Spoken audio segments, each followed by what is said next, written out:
Hello बच्चों, कैसे हो आप सब लोग। उम्मीद करता हूँ कि आप सब लोग अच्छे होंगे, बढ़िया होंगे, स्वस्थ होंगे। तो आइए चलिए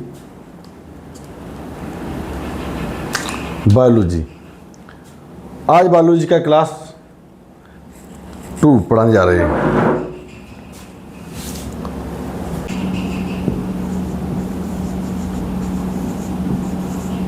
बायोलॉजी मतलब जीव विज्ञान।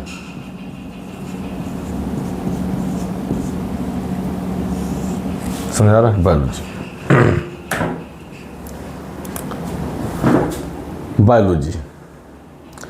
बायोलॉजी को 2 भागों में बांट दिया गया है। कितने भागों में बांट दिया है? 2 भागों में। कुछ दिनों के बाद बायोलॉजी को 2 भागों में बांट दिया गया है। बायोलॉजी को 2 भागों में बांट दिया गया है। Number 1 zoology, number 2 botany. Number 1 zoology, number 2 botany.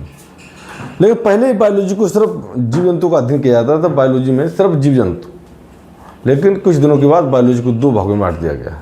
अच्छा भी रहा। 2 भागों में बांट दिया तो पढ़ाने में आसान, समझने में आसान। तो बायोलॉजी को कितने भागों में बांट दिया गया? 2 भागों में। समझ आ रहा है। नंबर 1 जूलॉजी, ZOOLOGY भाई। Number 2 botany.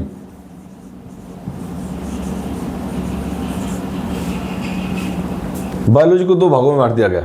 Number 1 zoology, number 2 botany. Number 1 zoology, number 2 botany. Biology को कितने भागों में बांट दिया गया? 2 भागों में। Number 1 zoology, number 2 botany. Biology के जनक किसे कहते हैं? बायोलॉजी के जनक अरस्तु कहते हैं। बायोलॉजी की जनक अरस्तु। बायोलॉजी के जनक अरस्तु। बायोलॉजी को 2 भागों में बांट दिया गया है। Zoology, botany. जूलॉजी में किसका अध्ययन किया जाता है? जूलॉजी में जीव जंतुओं का अध्ययन किया जाता है। जूलॉजी है, जूलॉजी में किसका अध्ययन किया जाता है? जीव जंतुओं का अध्ययन किया जाता है जूलॉजी।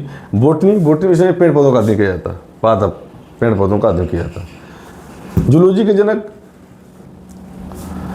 के जनक अरस्तु किसे कहते हैं? अरस्तु। बायोलॉजी के जनक भी अरस्तु।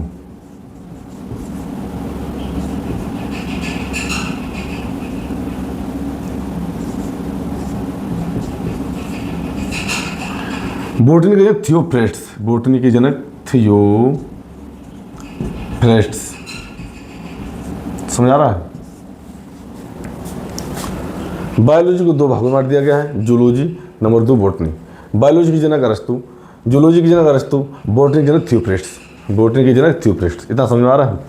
जूलॉजी में जीव जंतु का अध्ययन किया जाता है। जीव जंतु जैसे हम हैं, जानवर हैं, जो भी दिखाई पड़ता है, जीव जंतु चल फिर लेते हैं, उनका अध्ययन किया जाता है। बॉटनी ये पादप मतलब पेड़ पौधों का अध्ययन किया जाता है। पादप, पेड़ पौधों का अध्ययन किया जाता है। इससे हम लोग बाद में पढ़ते हैं, इसे पहले पढ़ेंगे। समझ आ रहे हैं। इसे बाद में पढ़ेंगे। ठीक, इतना समझ आ रहा है। इससे हम लोग बाद में पढ़ते हैं, पहले पढ़ेंगे जूलॉजी। जूलॉजी मतलब जीव जंतु का अध्ययन किया जाता है। जीव जंतु का अध्ययन किया जाता है। जीव जंतु हम भी हैं, हम एक बड़ी साइज के जीव हैं। समझ रहे हो।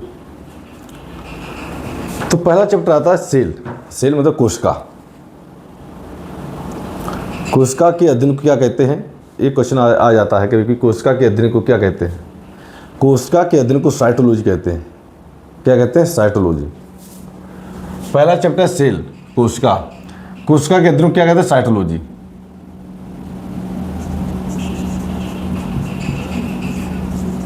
कोशिका के अध्ययन को क्या कहते हैं? साइटोलॉजी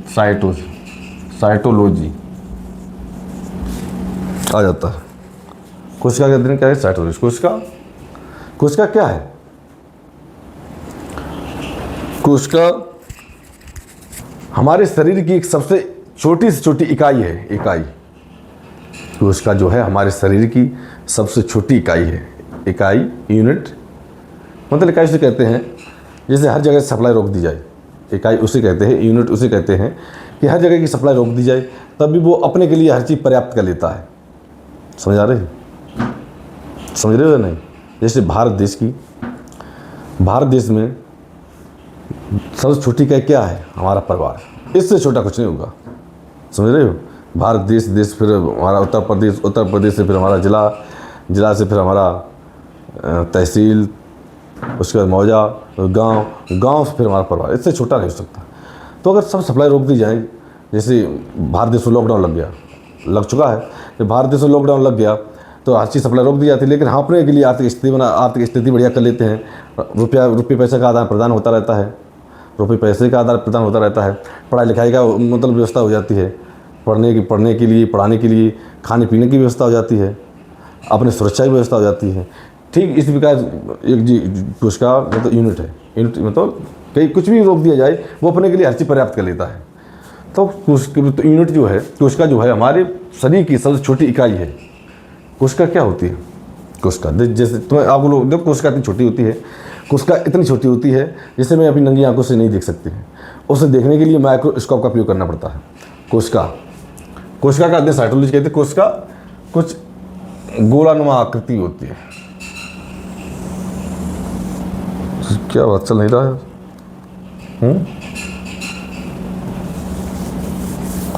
कोशिका कुछ इस आकार की होती है, इस गोलानुमा आकार की, समझ रहे हो?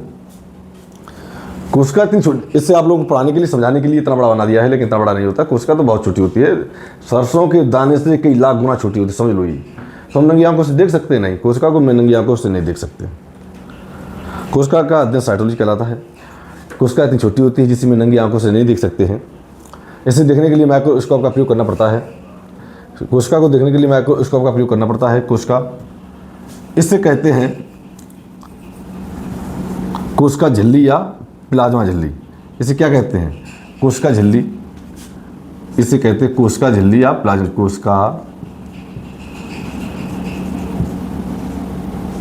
कोशिका झिल्ली या प्लाज्मा झिल्ली, समझ रहे हो? प्लाज्मा झिल्ली इंग्लिश में कहते हैं सेल मेम्ब्रेन। इंग्लिश में इसे क्या कहते हैं? Cell membrane. एक झिल्ली होती है, एक प्रोटीन की बनी होती है, प्रोटीन की। किसकी बनी होती है? प्रोटीन की बनी होती है। कितना समझ में आ रहा है? कोशिका हमारे शरीर की सबसे छोटी इकाई है। इससे कोशिका झिल्ली या सेल मेम्ब्रेन कहते हैं। एक गोला आकृति की होती है, गोला आकार की होती है, एक प्रोटीन की बनी होती है। इसके अंदर कई सारे अवयव होते हैं, इसके अंदर कई सारे अंग होते हैं। जैसे नंबर 1 माइटोकॉन्ड्रिया,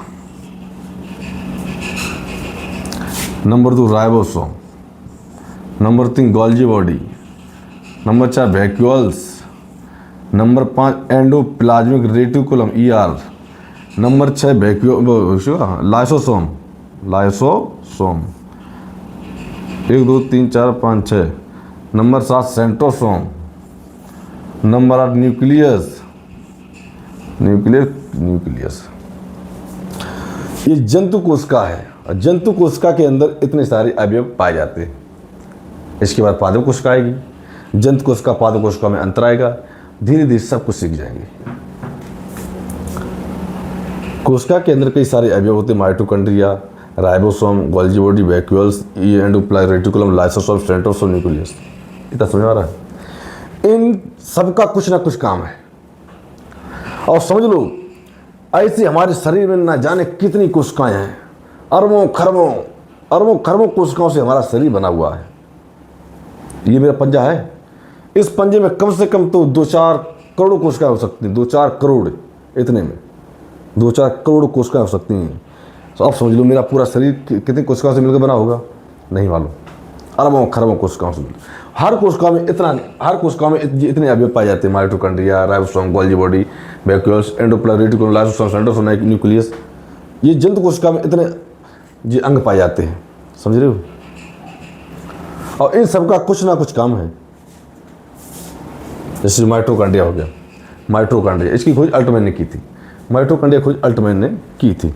जो माइटोकॉन्ड्रिया है इसकी खोज अल्टमैन ने की थी। किसने? अल्टमैन। माइटोकॉन्ड्रिया इसका कार्य क्या है? जो माइटोकॉन्ड्रिया इसका कार्य क्या है? इसका कार्य है ऊर्जा का निर्माण करना, ऊर्जा बनाना, समझ रहे हो? माइटोकॉन्ड्रिया कार्य है ऊर्जा का निर्माण करना। ऊर्जा का निर्माण करता ही कैसे है? तो ये इसके अंदर एक साइकिल चलता है, साइकिल इसे कहते हैं क्रेब्स साइकिल।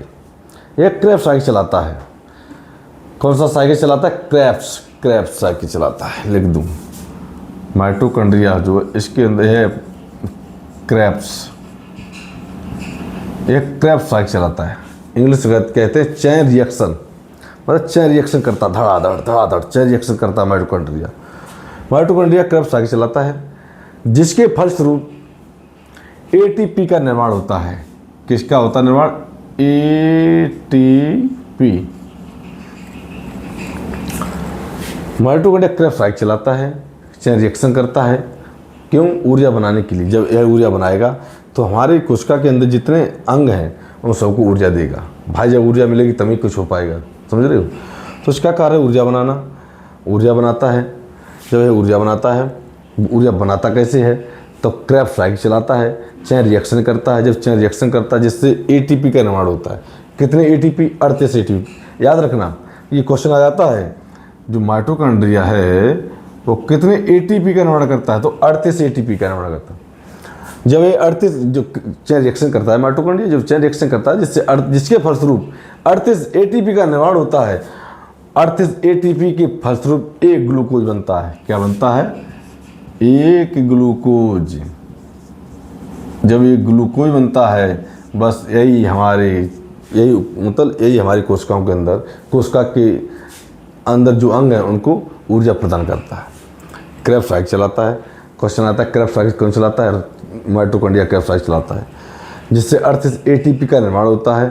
जब 38 एटीपी का निर्माण होता है उससे एक ग्लूकोज बनता है। जब ये ग्लूकोज बनता है तो हमारी कोशिकाओं के अंदर जितने जो अंग हैं उनको ऊर्जा मिल पाती है। तो माइटोकॉन्ड्रिया का कार्य ऊर्जा का निर्माण करना, ऊर्जा बनाना। ऊर्जा बनाता तो हम लोग जितने हमारे शरीर जिस कोशिकाओं के अंदर जितने अंग हैं उनको ऊर्जा देता है। माइटोकॉन्ड्रिया कार्य क्या है? ऊर्जा बनाना। बहुत अच्छा काम करता है, बिना ऊर्जा आप कुछ कर ही नहीं पाएंगे। शरीर में शक्ति नहीं है तो क्या कर सकते हैं? बोल नहीं सकते, चल नहीं सकते हैं, तो इसका कार्य ऊर्जा बनाना माइटोकॉन्ड्रिया। समझ रहे हो? इसे पावर हाउस या शक्तिगिरी कहते हैं। क्वेश्चन आ जाता है कि पावर हाउस या शक्तिगिरी किसे कहते हैं? तो पावर हाउस या शक्तिगिरी माइटोकॉन्ड्रिया को कहते हैं। अगर समझ में नहीं आता है तो कमेंट कीजिएगा। माइटोकॉन्ड्रिया को शक्तिगिरी या पावर हाउस कहते हैं। माइटोकॉन्ड्रिया को शक्तिगिरी या पावर हाउस कहते हैं। इतना समझ आ रहा है? आइए नंबर 2 पे, राइबोसोम। राइबोसोम का कार्य क्या है? राइबोसोम का कार्य है प्रोटीन का निर्माण करता है। राइबोसोम का कार्य है प्रोटीन का निर्माण करता है, और प्रोटीन हमारे शरीर के लिए बहुत ज़रूरी है। शरीर का विकास अगर करोगे, शरीर का विकास अगर होगा तो उसे प्रोटीन चाहिए। बिना प्रोटीन के हमारा शरीर विकास कर ही नहीं सकता है। इसलिए राइबोसोम का कार्य है प्रोटीन का निर्माण करना। इसे प्रोटीन की फैक्ट्री भी कहते हैं। क्वेश्चन आ जाता है कि प्रोटीन फैक्ट्री किसे कहते हैं? राइबोसोम को, क्योंकि ये प्रोटीन का निर्माण करता है, इसलिए प्रोटीन फैक्ट्री कहते हैं। ऊर्जा निर्माण कौन करता है? ऊर्जा निर्माण माइटोकॉन्ड्रिया करता है। अच्छा, प्रोटीन की फैक्ट्री किसे कहते हैं? प्रोटीन फैक्ट्री राइबोसोम को कहते हैं। प्रोटीन बनाता कौन है? प्रोटीन राइबोसोम बनाता है। इसके बाद आता है गोल्जी बॉडी।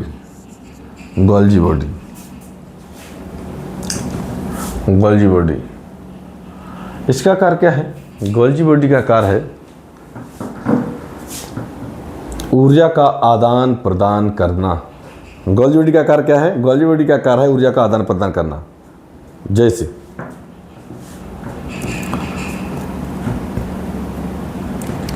जैसे राइबोसोम के पास ऊर्जा नहीं रही, मान लो देखो जो माइटोकॉन्ड्रिया ऊर्जा बनाता है और कोशिका के अंदर जितने अंग हैं उनको सबको ऊर्जा देता है। समझ रहे हो?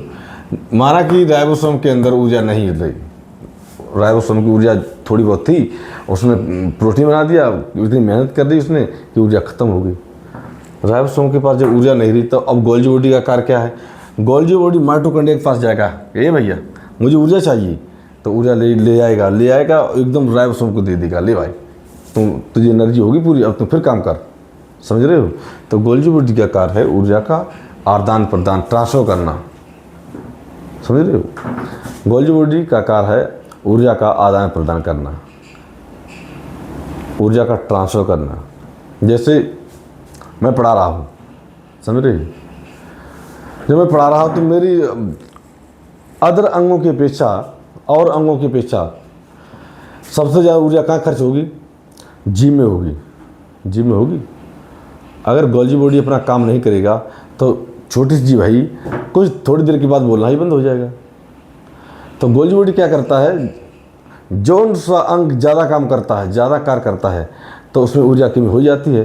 तो गोल्जी बॉडी का कार्य है पूरे शरीर से ऊर्जा निचोड़ करके, निचोड़ता नहीं है मतलब थोड़ी थोड़ी ले करके, और जहाँ ऊर्जा कमी है वहीं ऊर्जा दे देता ले कर का। जैसे धावक है, धावक दौड़ने वाला होता है, जो दौड़ रहा है तो उसकी ऊर्जा कमी कहाँ होगी, उसकी ऊर्जा कमी होगी पैरों में। तो गोल्जी बॉडी का कार्य है पूरे शरीर से ऊर्जा लेने के बाद उसे पैरों में दे देगा, समझ रहे हो। तो गोल्जी बॉडी कार्य है ऊर्जा का परिवहन करना, ऊर्जा का आदान प्रदान करना। वैक्यूल्स ये इसका कार्य पानी को स्टोर रखता है। वैक्यूल्स जो है ये पानी जल को स्टोर रखता है, जल को स्टोर रखता है।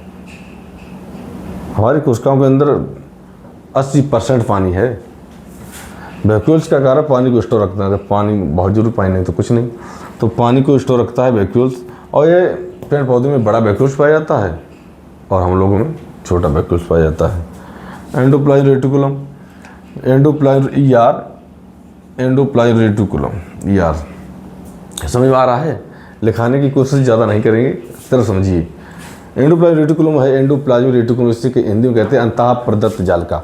क्या कहते हैं, अंतः प्रदत्त जाल का, अंतः प्रदत्त जाल का। हिंदी में नहीं याद करिए, सिर्फ इंग्लिश कीजिए। एंडोप्लाज्म रेटिकुलम, ई से एंडोप्लाज्म, आर से रेटिकुलम, एंडोप्लाज्म रेटिकुलम। इसका कार्य क्या है, इसका कार्य है, इसका काम है कि एक कंकाल का कार्य करता है, मतलब पिलर का कार्य करता है, पिलर दे देता है। हमारी कोशिका को पचकने से बचाने के लिए, जो कोशिका है, कोशिका कहीं पचक धचक ना जाए, तो कोशिका को पचकने से बचाने के लिए, कोशिका को पचकने से बचाने के लिए एंडोप्लाज्म रेटिकुलम जो है एक कंकाल का, पिलर का काम कर देता है, पिलर लगा देता है, ले कहीं कोशिका पचक ना जाए। एंडोप्लाज्म रेटिकुलम कहीं कोशिका पचक ना जाए तो ये कंकाल का कार्य करता है, कंकाल का कार्य करता है, कंकाल पिलर दे देता है, समझ रहे हो। लाइसोसोम, लाइसोसोम कार्य है ये सफाई का कार्य कर देता है, सफाई कर देता है। जैसे गोल्जी बॉडी खराब हो गया, जब गोल्जी बॉडी खराब हो गया तो ऐसा नहीं खराब हो गया तो बस कोशिका के अंदर पड़ा रहेगा, सड़ जाएगा, बीमार पड़ जाएगी। तो लाइसोसोम का कार्य है जब कोशिका गोल्जी बॉडी खराब हो गया इससे सफाई कर देता है, मार देता है, इसका कार्य सफाई का कार्य। समझिए सेंट्रोसोम, सेंट्रोसोम सुनिए, सेंट्रोसोम का कार्य है कोशिका का विभाजन करना। सेंट्रोसोम का कार्य है कोशिका का विभाजन करना। सेंट्रोसोम का कार्य क्या है, कोशिका का विभाजन करना। जो सेंट्रोसोम है इसका कार्य कोशिका का विभाजन करना। हमारे शरीर के लिए, हमारे शरीर में कोशिका विभाजन होना बहुत ज़रूरी है। सेंट्रोसोम का कार्य है कोशिका का विभाजन होना। अगर कोशिका का विभाजन नहीं होगा तो हमारे टूटा फूटा कोई अंग वो ठीक नहीं होगा। ठीक इसलिए नहीं होगा क्योंकि उसमें वो कोशिका सेंट्रोसोम नहीं पाया जाता है, मतलब हमारे पूरे शरीर में कोई सेंट्रोसोम पाया जाता है, बता रहे हैं। अगर सेंट्रोसोम नहीं होगा तो कोशिका का विभाजन नहीं होगा। जैसे मेरी ये हड्डी टूट गई, हाथ टूट गया, अगर इसमें सेंट्रोसोम नहीं होता तो कोशिका का विभाजन नहीं होता, वो जैसा टूट गया बस वैसा ही बना रहता, समझ रहे हो, ठीक नहीं होता। तो सेंट्रोसोम होना बहुत ज़रूरी है, सेंट्रोसोम का होना बहुत ज़रूरी है। कोशिका विभाजन कर देता है, रीजनरेट कर देता है, जैसा तैसा कर देता है, ठीक। जहाँ कोशिका का विभाजन नहीं होता है वो ठीक नहीं होता है।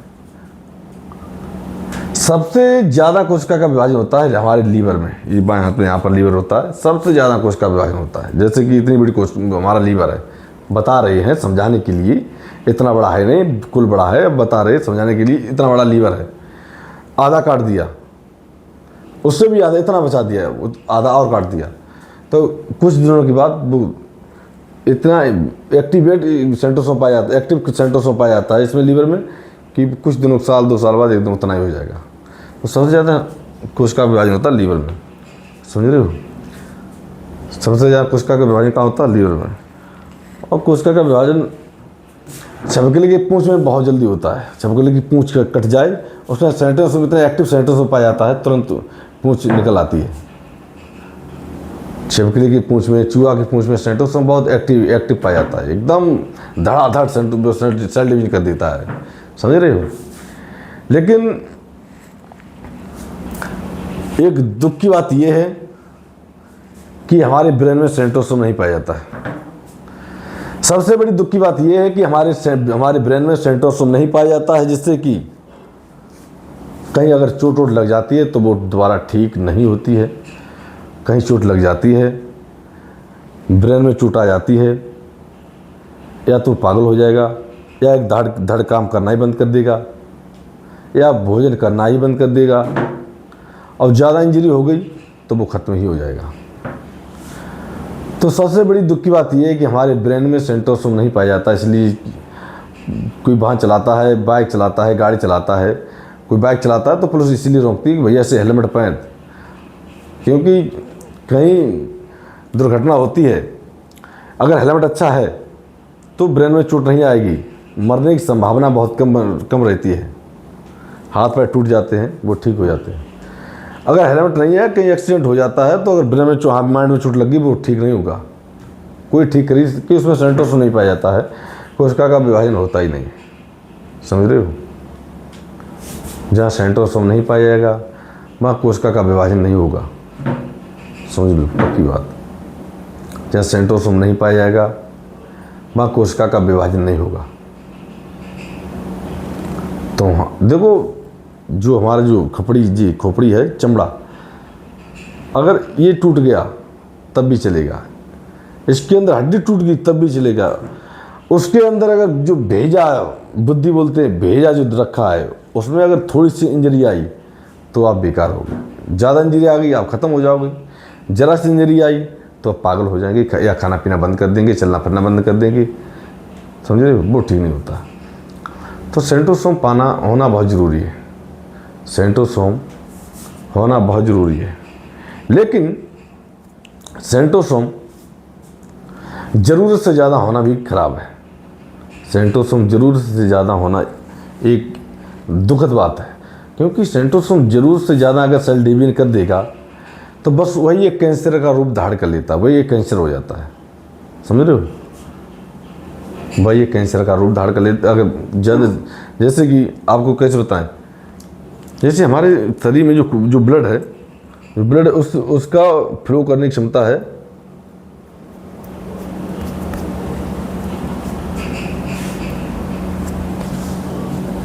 जैसे हमारा जो ब्लड है, ब्लड में सेंट्रोसोम पाया जाता है, सेल डिवीजन होता है। अगर सेंट्रोसोम पाया जाता है, सेल डिवीजन होता है, अगर सेल डिवीजन इतना ज़्यादा हो जाए जितना नहीं होना चाहिए, तो क्या होगा? तो हमारा जो ब्लड है वो इतना गाढ़ा हो जाएगा, इतना गाढ़ा हो जाएगा कि वो सर्कुलेशन करना ही बंद कर देगा, समझ रहे हो? जब इतना गाढ़ा हो जाएगा सर्कुलेशन नहीं होगा। जब सर्कुलेशन नहीं होगा तो क्या होगी दशा? झंझनाहट होगी, बस आलस आएगा, और जब सर्कुलेशन ब्लड नहीं करेगा तो ख़त्म हो जाएगी। बस यही होता है। कैंसर क्या होता है? अपनी ही कोशिका जो है, अपनी ही कोशिकाओं को दबाने लगती है।